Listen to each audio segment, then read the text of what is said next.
താപനില, സ്കൂളുകളിൽ പ്രത്യേക റൂമുകളിൽ സജ്ജീകരിച്ച വില കൂടിയ സുഗന്ധവ്യഞ്ജനങ്ങളായ കുങ്കുമപ്പൂ, ഏലം, ഗ്രാമ്പു എന്നിവ നല്ല രീതിയിൽ നമുക്ക് വിളവെടുക്കാവുന്നതാണ്. തണുപ്പ് അധികമായുള്ള പ്രദേശങ്ങളിൽ മാത്രം വളരുന്ന സുഗന്ധവ്യഞ്ജനങ്ങളാണ് ഇവ. കയറ്റുമതി സാധ്യത വളരെ കൂടുതലാണ് ഇവയ്ക്ക്.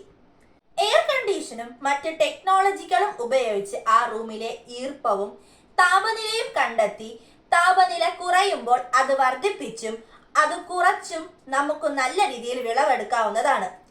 ഇത് മാർക്കറ്റിൽ നല്ല വിളവെടുപ്പുള്ളതുമാണ്. നമ്മുടെ സ്കൂളുകളിലേക്ക് നല്ല ഒരു വരുമാന മാർഗം കൂടിയാണ് ഇത്.